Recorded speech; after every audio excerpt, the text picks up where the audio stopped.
नमस्कार। इतिहास के पन्नों से कार्यक्रम में आप सभी दर्शकों का बहुत बहुत स्वागत है। दर्शकों, अंडमान तथा निकोबार द्वीप समूह का इतिहास काफी प्रसिद्ध, प्राचीन और समग्र है। भारत की स्वतंत्रता के बाद 1950 में अंडमान तथा निकोबार द्वीप समूह को केंद्र शासित प्रदेश माना था और यह द्वीप जो है अपने प्राकृतिक सौंदर्य, जैव विविधता और सांस्कृतिक धरोहर के लिए प्रसिद्ध है।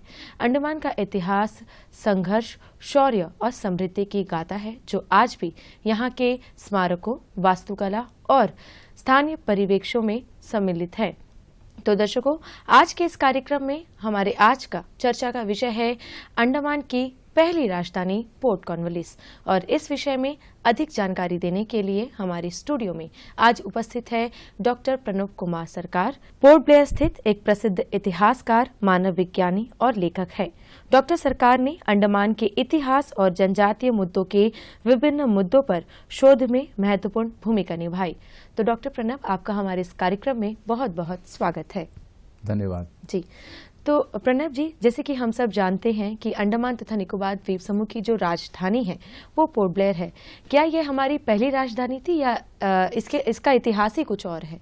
देखिए, आज के दौर पर इस विषय पे चर्चा करना बहुत ज़रूरी है, क्योंकि स्थानीय जो लोग हैं और जो स्कूली बच्चे हैं जी, ये लोग जनसाधारण में ये जानकारी बहुत कम जा रही है कि जो राजधानी है वो पोर्ट ब्लेयर नहीं था जी। पहला राजधानी पोर्ट कॉर्नवालिस था जी। ये आज का जो पोर्ट ब्लेयर है ये तो इसकी जो है इसके पीछे की और कहानी जो हम आगे चर्चा में कहेंगे जी। तो इससे पहले कम से कम 69 वर्ष पहले जी। लगभग 70 साल आप कहें तो उससे पहले ही राजधानी हो गई थी यहाँ पे पहला सेटलमेंट। जो सेकंड सेटलमेंट जो था वो तो आपका पेनल सेटलमेंट था। पहला जो था वो हार्बर के उद्देश्य से किया गया था, तो वो उसका कहानी अलग है। उसे पोर्ट कॉर्नवालिस नाम दिया गया था जी। उस काल के जो गवर्नर जनरल थे ब्रिटिश सरकार के, तो उनके नाम पर रखा गया था। जी। तो जैसे कि अभी आपने बताया कि अंडमान तथा निकोबार द्वीप समूह की पहली राजधानी पोर्ट कॉर्नवालिस है, लेकिन इसे बनाने का मकसद क्या था? इसके बारे में इतिहास जो है हमारे दर्शकों को जरा विस्तार से बताइए। आमतौर पर लोग सोचते हैं कि पहला 200 कैदियों का जत्था आया था जो फ्रीडम फाइटर्स के 1857 के, और 1858 10 मार्च के दिन में 200 कैदियों का जत्था चाथम द्वीप में आया था। तो और इसी दिन में हम लोग अंडमान डे भी मनाते हैं। लेकिन लोग तो जानते हैं, लेकिन बहुत कम लोग जानते हैं कि इससे पहले की जो कहानी है वो कम से कम 69 वर्ष पहले लिखी गई थी, 1789 में, 88 में, या फिर उससे भी पहले चले जाएं तो 1771 में हम जा सकते हैं। 1771 में जो है एक सर्वेयर थे जॉन रिची, जिसके नाम से एक द्वीप समूह है जो हैवलॉक के आसपास का जितना द्वीप समूह है उसको रिची आर्किपिलागो बोलते हैं, जॉन रिची के नाम पर है। तो उन्होंने सर्वे किया था।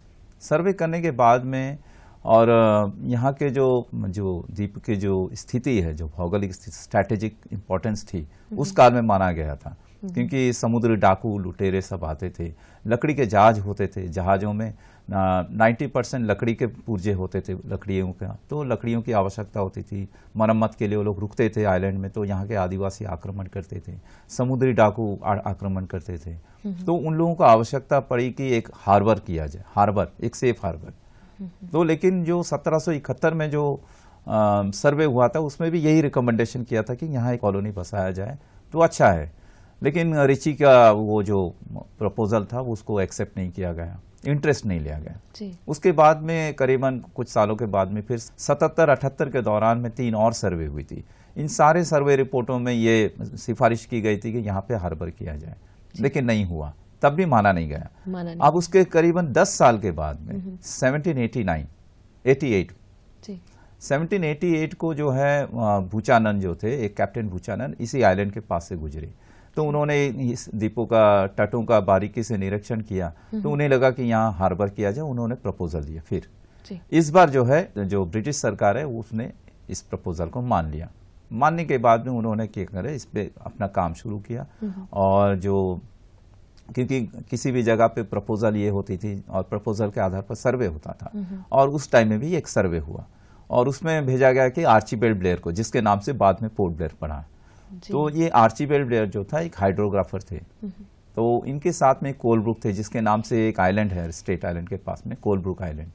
तो ये कोलब्रुक और आर्चीबेल्ड ब्लेयर जो है वहां से सर्वे के लिए निकले और ये लोग निकले करीबन आपका तारीख होगा 20 दिसंबर 1788। तो निकलने के बाद में 4 महीने इन लोगों ने सर्वे किया। तो उसके बाद में यहाँ से ये लोग निकल गए, 4 महीने के बाद में ये लोग निकल गए। तो 22 अप्रैल के दिन में निकल गए 1789 को।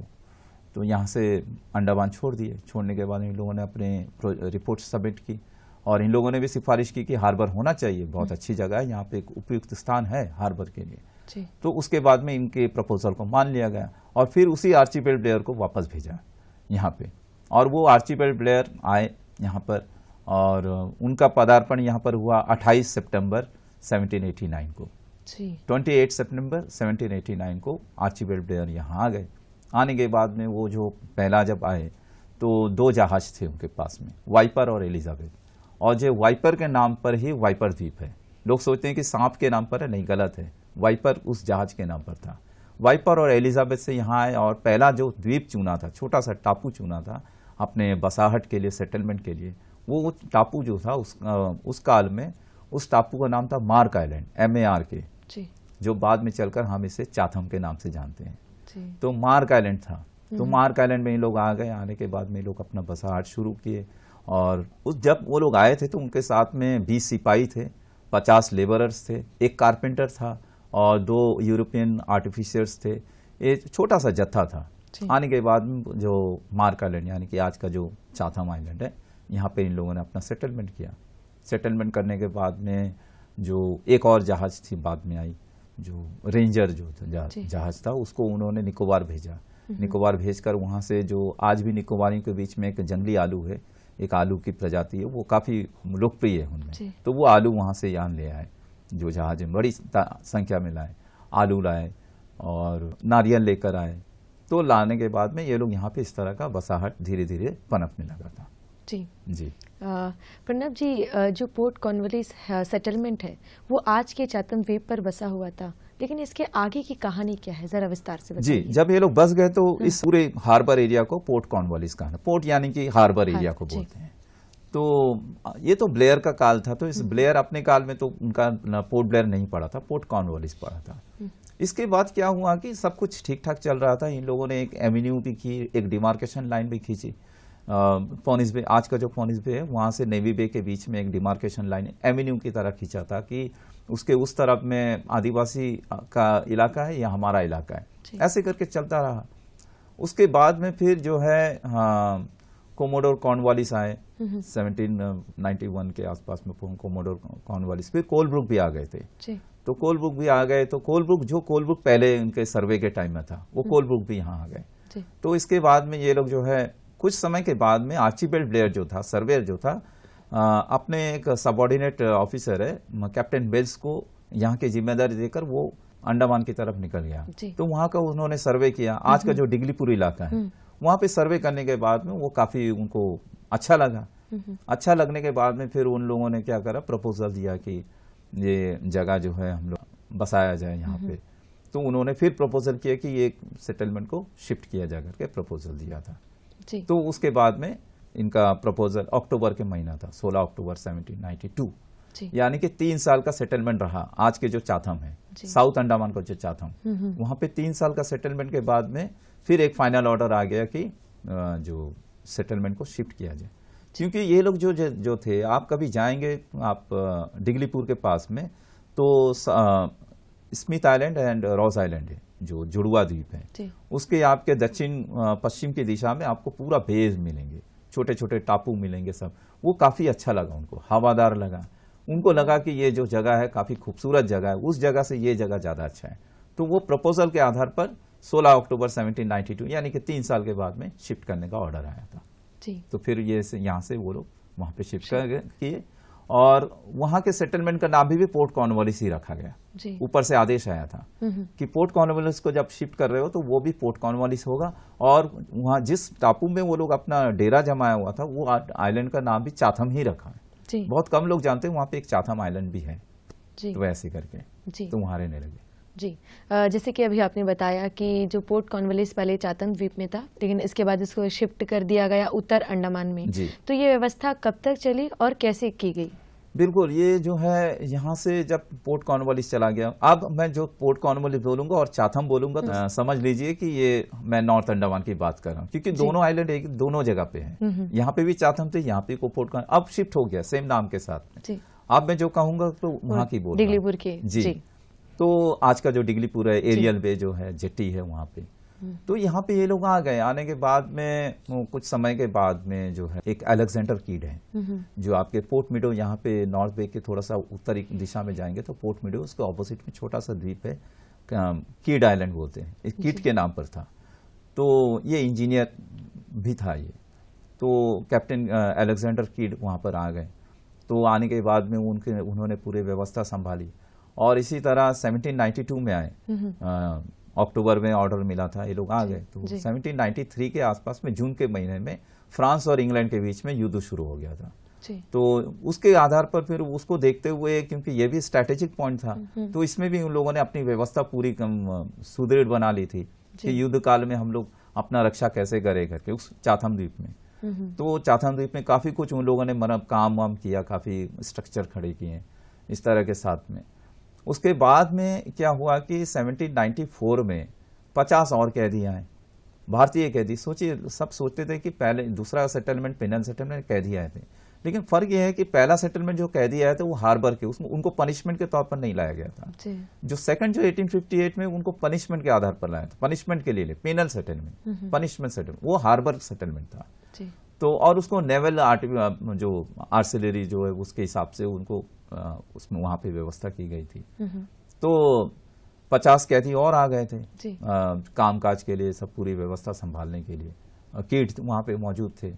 तो उसके बाद में क्या हुआ कि 1795 आते आते जो इन लोगों ने डिसीजन लिया कि जो हम लोग चाथम में जो रह रहे हैं, चाथम का से ज्यादा सुंदर जगह है, हवादार जगह है, कुछ ज्यादा ही हवादार था वो, इतना हवादार कि बीमार होने लग गए। अब एक बारिश हुआ, 1795 की बात है, एक बारिश में एक रेनी सीजन में 50 से ज्यादा लोग मारे गए। तो इतना अनहेल्थी सिचुएशन हो गया था कि एक डॉक्टर रेडिच थे, वो खुद सर्जन थे और खुद मारे गए उस बीमारी में। और एक रैमसे था, लेफ्टिनेंट रैमसे, वो भी बीमार हो गए, वो भी प्रिंस ऑफ वेल्स की तरफ रवाना हो गए। इस प्रकार से वो सेटलमेंट कॉस्टली भी हो गया, अनहेल्थी हो गया। इसके बाद में डिसीजन लिया गया कि इसको एबोलिश किया जाए। तो 1796 तक ही चला, 1796 में एबोलिश हो गया, यानी कि 7 साल का ये सेटलमेंट था। बहुत कम लोग जानते हैं ये सेटलमेंट 7 साल का था, और उसी डिगलीपुर के उसी इलाके से ये एबोलिश हो गया। जी जी। जैसे कि अभी आपने बताया कि फ्रांस और ब्रिटिश का जो युद्ध चल रहा था, तो यहाँ पर भी तैयारियां चल रही थी कि अगर कुछ हो तो हम भी आक्रमण कर सके। तो उस समय जो है पोर्ट कॉर्नवालिस ने अपनी क्या भूमिका निभाई? पोर्ट कॉर्नवालिस देखिए वो एक कॉलोनी था, ब्रिटिश, लेकिन अगर देखा जाए सैन्य दृष्टि से, हाँ सैन्य, क्योंकि युद्ध काल ऐसा होता है कि किसी के भी जो कब्जा वाला जगह को वो लोग अपना कब्जे में लाना चाहते हैं। और इसकी जो ये हार्बर, सेफ हार्बर के और इसकी स्ट्रैटेजिक वैल्यू को देखते हुए अंग्रेजों ने फैसला किया था कि यहाँ पर हार्बर किया जाए। तो इसीलिए इसको अपना डिफेंसिव मोड में इन लोगों ने अपनी किलेबंदी कर ली थी। तो इस कारण से, ताकि आ गए दुश्मन का अगर जहाज आ गया तो हम दूर से देख सके। तो जितने झाड़ियां थी, बड़े बड़े पेड़ थे, सबको कटिंग किया उसने, ट्रिमिंग कर दिया ताकि हम देख सके, बाइनाकुलर से देख सके। तो ऐसे करके पूरी दीवारें उठा ली गई, तो ऐसे करके व्यवस्था की गई थी। जी। राजधानी पोर्ट कॉर्नवालिस के बारे में कुछ और अन्य रोचक बात है जो आप हमारे दर्शकों से साझा करना चाहेंगे? जी हाँ, वो ये है कि बड़ी दिलचस्प बात ये है कि लोग अभी देखिए, हम जो टूरिज्म डेवलपमेंट हो रहा है और इंटरनेट में देख रहे हैं, आप अपने आसपास भी देख रहे हैं कि ना, जो पोर्ट ब्लेयर का जो हरा भरा जो दृश्य है, नारियल पेड़ के बगैर अधूरा है जी। सब जगह इत्र तित्र कहीं पे भी आपको नारियल पेड़ देखने को मिल जाएंगे, असंख्य, हजारों लाखों की संख्या में, पूरा द्वीप ही नारियल पेड़ है। लेकिन पहला बार जब ये लोग आए थे तो एक भी नारियल पेड़ नहीं था। उसने लिखा था कि जो ब्लेयर ने अपने नोटिंग में लिखा है, accounts of the port Cornwallis, जो उन्होंने अपने हाथों से लिखा था जी। तो जो 1799 में पब्लिश हुआ था, उसमें क्लियरली लिखा है कि नारियल का एक भी पेड़ नहीं था, और नारियल निकोबार से लाया था। जब वहां से ये लोग डिगलीपुर आए तो कुछ चारा लेकर आकर डिगलीपुर के उसी चाथम द्वीप में गाड़ा गया था। तो नारियल के पेड़ तब नहीं थे। आज नारियल के पेड़ के बगैर हम सोचते थे कि नारियल पेड़ शुरू से ही यहाँ था, बिल्कुल नहीं था, हिरन तक नहीं थे यहाँ पे जी। तो और इसके अलावा कोई और अन्य रोचक बात है? जी, दरअसल रोचक बात मैं कहना चाहूँगा अपने दर्शकों के लिए कि अभी कुछ महीना पहले मैं गया था वहाँ पे, क्योंकि सब यहाँ के चाथम के बारे में जानते हैं, तो मैं एक सर्वे किया मैंने खुद अपना एक रिसर्च पर्पस में गया था। तो वहाँ के स्थानीय लोगों से पूछा, क्या आप लोग जानते हो चाथम आइलैंड के बारे में? कोई नहीं जानता है, बहुत ही कम लोग चाथम द्वीप के बारे में जानते हैं। फॉरेस्ट के कुछ लोग जानते हैं और उसका दूसरा नाम है, दूसरे नाम से अभी लोग जानते हैं चाथम को। तो मैं वहाँ गया तो मुझे वहाँ के कुछ जो अवशेष हैं, ईंटों के अवशेष, सब कुछ मिला है मुझे। मैंने कुछ 1-2 टुकड़े ईंटों के जो है अपनी हिफाजत से ले आया, ताकि फ्यूचर में कभी अंडमान में कभी कोई म्यूजियम बनाए, सरकार की ओर से बने या कोई और बनाए, कोई प्रयास हो तो मैं उसको दान कर सकूं। तो ऐसे करके तो मैंने अपनी आंखों से देखा है वहाँ का अवशेष जो है। जी। प्रणब जी, अंडमान तथा निकोबार द्वीप समूह की जो पहचान है वो हमारे आदिवासी भाई बहन हैं। तो हजारों वर्षों से हमारे आदिवासी भाई बहन यहाँ पर रह रहे हैं। तो जब पहला सेटलमेंट हुआ तब उनका जो है व्यवस्था कैसे की गई और उस समय की स्थिति क्या थी? देखिए, मैंने कहा था कि एक एवेन्यू किया गया था, जो एवेन्यू बोलते हैं, क्योंकि उनको एवेन्यू नाम दिया था उसने। तो डिमार्केशन लाइन थी, क्योंकि सबसे पहले तो छोटा आइलैंड इसलिए किया जाता है कि ताकि चारों तरफ से पानी से घिरा होता है और आदिवासी जब आते हैं तो अपने होड़ी बोलते कैनो में आएंगे तो इनको दिखता है। तो एक अगर जंगल के बीच में मुख्य भूभाग में अगर रहे तो सब तरफ से, क्योंकि वो लोग आपको देख पाएंगे, आप उनको देख नहीं पाओगे, तो आक्रमणकारी जो है वो ज्यादा सशक्त होता है और ये लोग आक्रमण करते थे। तो क्या हुआ कि कई बार इन लोगों का आमना सामना होता था। तो जब आमना सामना होता था तो कई बार ये लोग तीरों की बौछारें छोड़ते थे और इनका गन फायर होता था। कई बार मैत्रीपूर्ण संबंध के लिए लोग खुद आ जाते थे। तो तब ये लोग क्या करते थे, इनके पास में चाकुओं की काफी संख्या रखते थे ये लोग गिफ्ट में देने के लिए, मतलब उनको उपहार में देने। तो चाकू जो है, नाइफ जो है, उनको देते थे ऊपर से, छोटे उनका जो कैनों में दे देते थे, फेंक देते थे, और शराब की बोतलें भी देते थे इनको।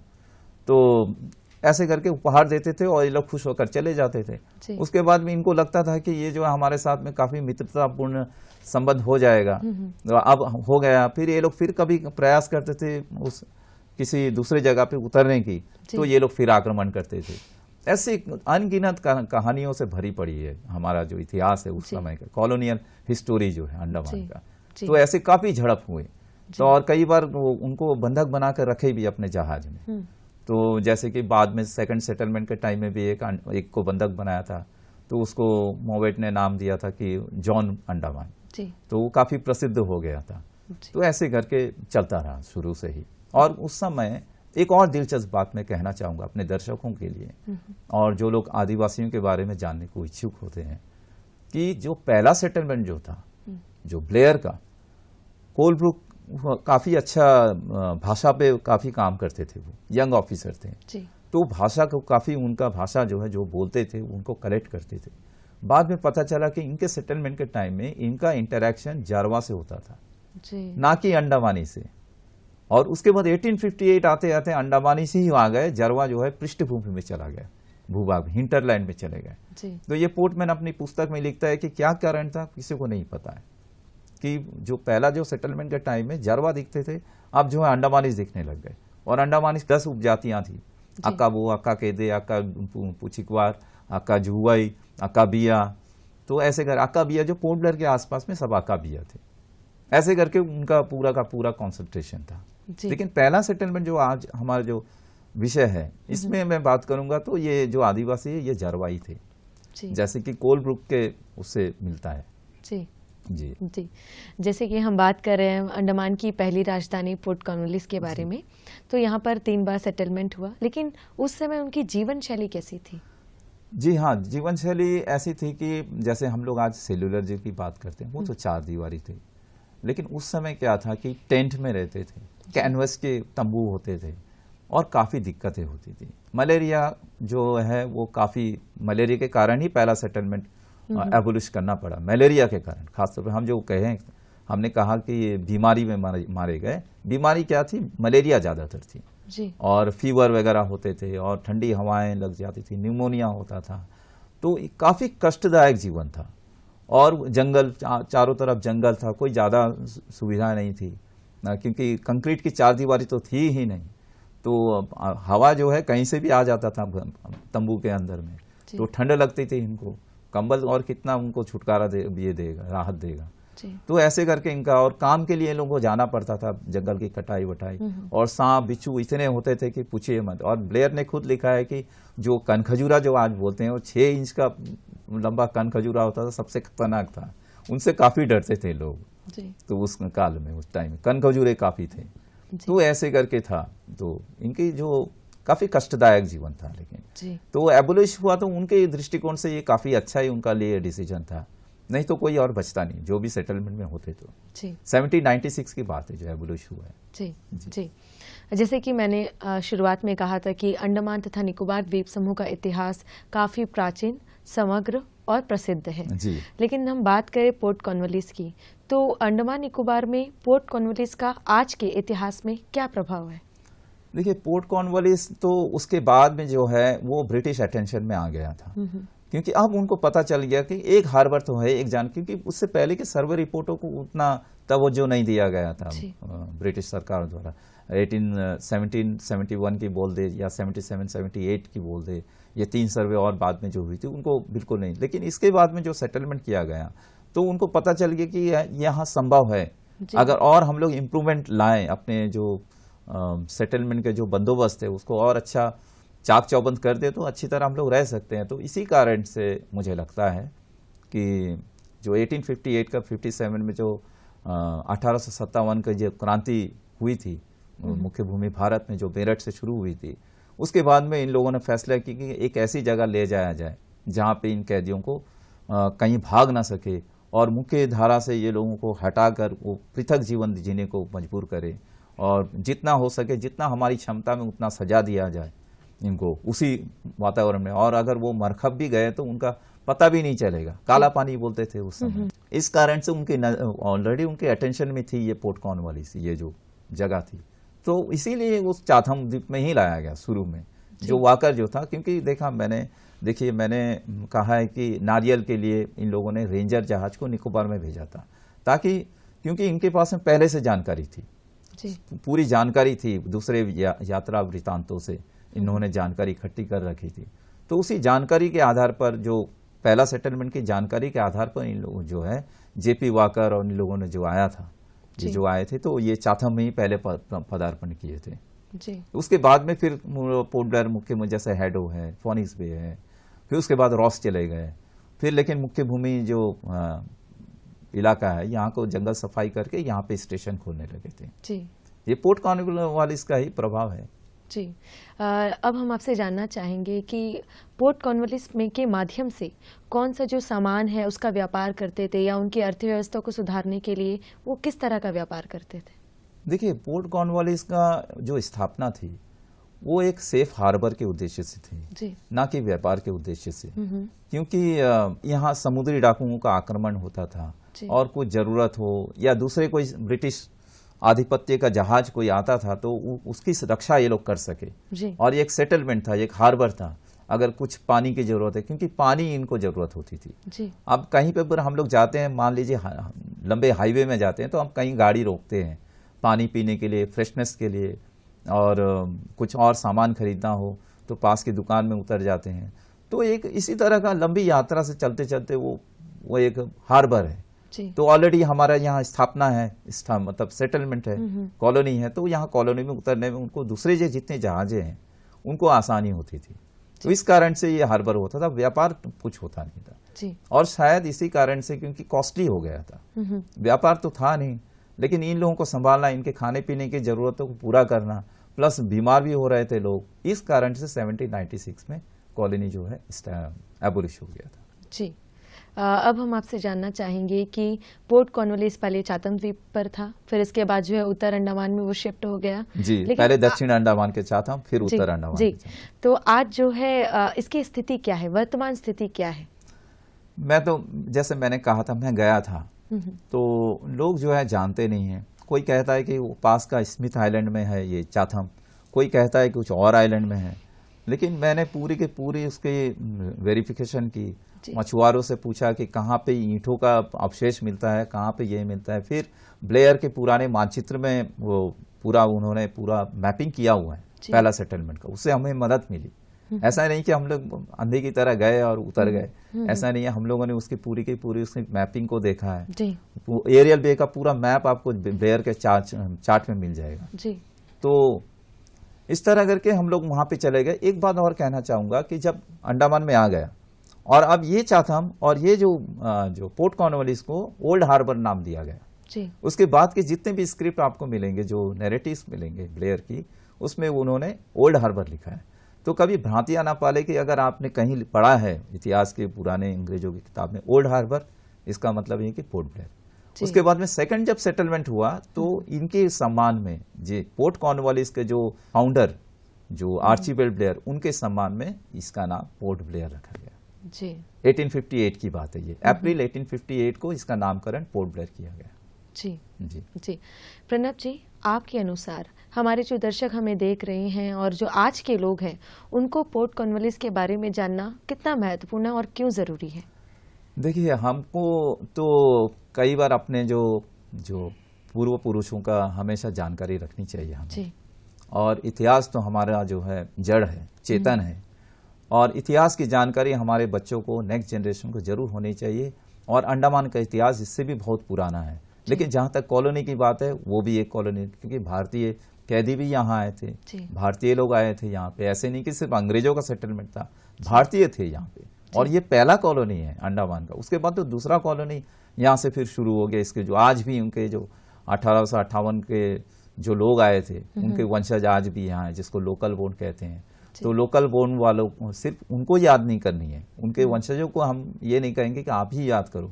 जितने भी लोग यहाँ पे रहते हैं और जितने दूसरे भी रिसर्च के हैं, जितने भी जो लोग इतिहास से रुचि रखते हैं, जितना संपूर्ण मानव प्रजाति जो है, उनको इतिहास जो जरूर चिपके रहना चाहिए इतिहास से जी। अंडमान के इतिहास के बारे में अच्छे से जानकारी उनको जाननी चाहिए जी। बिल्कुल जी, बिल्कुल। तो प्रणब जी, आप हमारे इस कार्यक्रम में आए और अंडमान की पहली राजधानी पोर्ट कॉर्नवालिस के बारे में इतनी सारी जानकारी दी और अपना कीमती समय दिया।